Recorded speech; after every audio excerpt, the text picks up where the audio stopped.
नाजरीन, चंद लोगों के हाथ में है जिंदगी, छीन लेते हैं जब चाहते हैं खुशी। ऊंचे ऊंचे घरों में है जो रोशनी, जल रहे हैं हमारे लहू के दिए। अहमियत के सर्टिफाइड डाकू जिनको जेल में होना चाहिए, वो जाहिल बुज़दिल अवाम के पैसे पर हेलीकॉप्टर और प्रोटोकॉल का लुत्फ उठा रहे हैं। जिस दौर में लुट जाए गरीबों की कमाई, उन हुक्मरानों को इक़्तिदारी की नहीं बल्कि एहतसाब की जरूरत है। इस वक्त गरीब अपनी हैसियत से 10,000 गुना ज्यादा टैक्स दे रहा है, मगर बदले में उसे 1 रुपए का भी तहफ़्फ़ुज़ नहीं मिल रहा। जिस गरीब की औकात सिर्फ रेडी लगाने की है, वो और कौन सा कारोबार करे। अगर उसके पास पैसे होते तो वो रोज अपने बच्चों के रिज़्क़ के लिए यूं सड़कों पर दर बदर की ठोकरें न खाता। ऊपर से उनकी रेडियां और लोडर रिक्शे जब्त, तोड़ फोड़, जुर्माने, तशद्दुद, टैक्स भी गरीब से, जुल्म भी गरीब पर, और तहफ़्फ़ुज़ टके का नहीं। अब तो हालत ये है कि लोग पाकिस्तान छोड़कर भी नहीं जा सकते, रास्ते भी बंद और रिज़्क़ भी। गरीब इंसान खुदकुशी ना करे तो क्या करे। बोला था मुर्शद ने 7 साल पहले कि मैं तो बर्दाश्त कर लूंगा मगर तुम बर्दाश्त नहीं कर सकोगे, और वो मुर्शद इन गरीबों की खातिर जेल बैठा है। और ये गरीब अपने लीडर को जेल में सड़ता हुआ छोड़कर जिल्लत कमा रहे हैं। न जाने वक्त के फिरौनों को अल्लाह के गजब का डर क्यों नहीं है। अल्लाह ही है जो जिंदगी और मौत का मालिक है। अल्लाह ही है जिसने रिज़्क़ देने का जिम्मा खुद ले रखा है। वो लोग जो गरीब को रिज़्क़ हलाल कमाने से रोक रहे हैं, क्या वो इंसान और मुसलमान है या फिरौन के पैरोकार हैं? खुदारा लोगों का रोजगार मत छीनो, तकब्बुर छोड़ दो। सोशल मीडिया पर वायरल होने वाली एक वीडियो में देखा जा सकता है कि चचा और भतीजी किस तरह हेलीकॉप्टर की जानिब बढ़ रहे हैं। इनके लिए हेलीकॉप्टर की अहमियत रक्षा टैक्सी से ज्यादा की नहीं रही। शाहाना प्रोटोकॉल में अवाम की पहुंच से दूर ये शाही खानदान प्रोटोकॉल इंजॉय कर रहा है। इस प्रोटोकॉल को अवाम की पहुंच से इसलिए दूर रखा हुआ है ताकि कोई भी काबिज और जाली हुक्मरानों के करीब पहुंचकर उनके ट्रिप का मजा खराब न कर सके। चचा हेलीकॉप्टर के सफर से लुत्फ अंदोज हो रहा है और भतीजी हेलीकॉप्टर के साथ खड़ी टिकटॉक के लिए वीडियो बनवा रही है। न जाने कितने वसाइल खर्च करके ये वीडियो क्लिप तैयार किया गया है ताकि एक अच्छा टिकटॉक तैयार किया जा सके। अवाम की औकात ये है कि ज्यादातर तजावुजात के नाम पर अपनी दुकानों और प्लाजों के मिट जाने का गम मना रहे हैं और फिर छोटा तबका खुदकुशियां करने पर मजबूर है। अगर इतनी ही मजबूरी है तो एक बार गुर्बत की लकीर से नीचे वाला मजदूर तबका मिलकर इन अय्याश हुक्मरानों के खिलाफ निकल क्यों नहीं आता। खुदकुशी करनी ही है, जान तो देनी ही है तो किसी अच्छे मकसद के लिए दे दो, मरना तो ऐसे भी है और वैसे भी। तो क्या इन अय्याश हुक्मरानों की वीडियो क्लिप से देख देख कर जीते जी ही मरना है? अपने बच्चों को मरता और शरीफों के टब्बर को पलता फलता फूलता देखते रहो। आज भी शरीफ खानदान को प्रोटोकॉल से लुत्फ अंदोज होता देखें।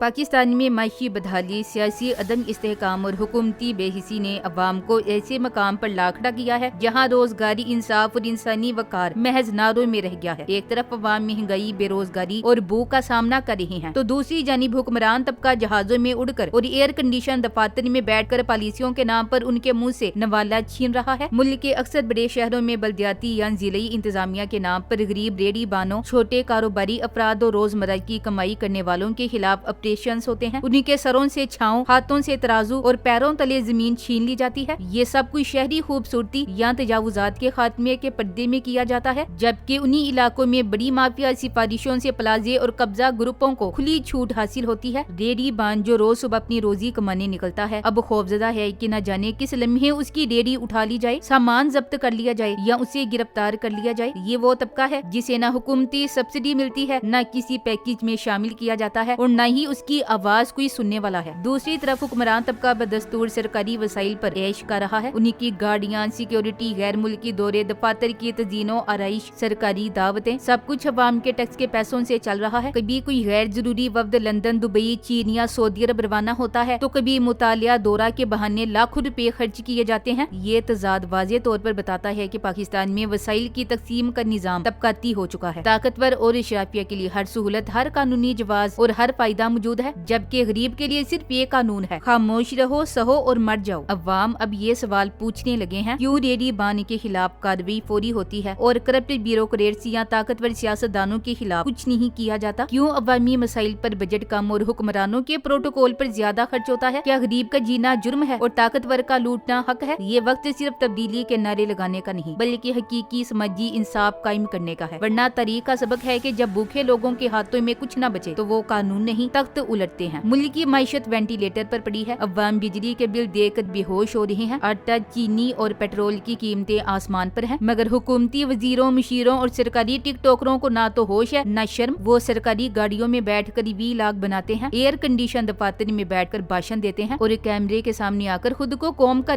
نجات دہندہ ثابت کرنے کی بھرپور ایکٹنگ کرتے ہیں۔ ان مشیروں کی تعداد اتنی ہو چکی ہے کہ اگر انہیں قطار میں کھڑا کر دیا جائے تو IMF کی لائن بھی شرمندہ ہو جائے۔ ایک صاحب صرف ترقیاتی ٹک ٹاک بنانے پر مامور ہیں جو دن رات قوم بدل رہی ہے جیسے ڈائیلاگ کے ساتھ سرکاری عمارتوں کے باہر تصویریں بنواتے ہیں۔ دوسری طرف عوام کو ترقی صرف سوشل میڈیا پر ویڈیوز میں نظر آتی ہے، حقیقت میں صرف فاقہ بے روزگاری اور بند فیکٹریاں ہیں۔ ہر وزیر کے نیچے درجنوں مشیر، ہر مشیر کے نیچے چند نمائشی افسر، اور ان سب کے ہاتھ میں صرف ایک چیز، اختیارات اور تنخواہیں۔ کام وہ صرف یہ دیکھنا ہے کہ ٹی وی پر کس نے حکومت پر تنقید کی، سوشل میڈیا پر کون سا نوجوان حکومت کو ڈیجیٹل مار رہا ہے تاکہ اس پر مقدمہ بنے۔ یہ وہ لوگ ہیں جنہوں نے کرسی کو عبادت گاہ اور عوام کو فراموش گاہ سمجھ لیا ہے۔ ان کا روز کا معمول کچھ یوں ہے: صبح سرکاری ناشتے پر قوم کے مسائل پر بات چیت، دوپہر کو کسی 5 اسٹار ہوٹل میں بریفنگ، اور شام کوئی ایک عدد بے وقوفانہ ٹویٹ یا ٹک ٹاک، رات کو عوام کے مسائل پر غور کرتے ہوئے دبئی یا لندن روانگی۔ انہی کی عیاشی پر عوام کا خون جلتا ہے مگر ان کو صرف ریٹنگ اور ٹاپ ٹرینڈ کی فکر ہے۔ اور جب کوئی پوچھتا ہے کہ سر یہ سب کس خرچے پر ہو رہا ہے تو جواب آتا ہے عوامی خدمت کر رہے ہیں۔ حقیقت میں یہ خدمت نہیں، خود کو سرکاری خرچے پر فیمس کرنے کی مہم ہے۔ اگر ایسے وزیروں مشیروں سے نجات نہ ملے تو قوم کو ٹک ٹاک پر ترقی اور حقیقت میں تباہی ہی ملے گی۔ اچھا، اگر IMF کی تازہ رپورٹ کو دیکھیں اور پھر موازنہ کریں ان حکومتی وزیروں مشیروں ٹک ٹاکرز اور عیاش حکمرانوں کے اللے تللے سے، یعنی وہ لوگ جو وسائل پر عیش، رسمی سیاست اور عوامی تصویر سازی میں مصروف ہیں، تو ان حکمرانوں کے سر شرم سے جھک جائیں جن کے قدم ہیلی کاپٹر کے بغیر کہیں ٹکتے نہیں۔ IMF نے نومبر 2025 میں شائع ہونے والی اپنی رپورٹ میں واضح کیا ہے کہ پاکستان کی معیشت اور سرکاری شعبے کی کارکردگی پر سنگین اثرات پیچیدہ ریگولیٹری ماحول اور کرپشن کے خطرات کی وجہ سے ہیں۔ رپورٹ بتاتی ہے کہ DGP گروتھ میں 6.5% تک اضافہ ممکن ہے اگر گورننس، شفافیت اور احتساب کے نظام کو ٹھیک کیا جائے۔ اس کے برعکس اگر پروگرام کی شرائط پوری نہ کی گئی تو پاکستان کو قرضوں، بیرونی امداد اور اقتصادی استحکام کے لیے سنگین چیلنجز کا سامنا کرنا پڑے گا۔ IMF گزارش کرتی ہے کہ سرکاری وسائل کی تقسیم، مارکیٹ ریگولیٹرز، مالیاتی نگرانی، قرضوں کا انتظام اور اینٹی منی لانڈرنگ سمیت مختلف شعبوں میں شفاف اور غیر جانبدار نظام قائم ہونا چاہیے۔ مطلب یہ ہے کہ IMF خود کہہ رہی ہے موجودہ وسائل غیر جانبدار طریقوں سے بانٹے جائیں، کرپشن بند ہو جائے، ادارے آزاد اور خود مختار ہوں تو معیشت سہل اور عوام کو ریلیف ملے گا۔ لیکن جو حقیقت 80 ملین عوام جھیل رہی ہے، مہنگائی، بے روزگاری، ڈالر کی قیمت، بجٹ تنگی، معاشی زبوحالی، اس کی روشنی میں چند حقائق ہیں۔ عیاش حکمران، مشیر، ٹک ٹاکرز سرکاری پوسٹروں اور میڈیا پر قبضہ رکھنے کے لیے زیادہ تر سرمایہ کاری کرتے رہتے ہیں جبکہ حقیقی ترقیاتی منصوبے پس پشت رہ جاتے ہیں۔ Thanks for watching. اللہ حافظ۔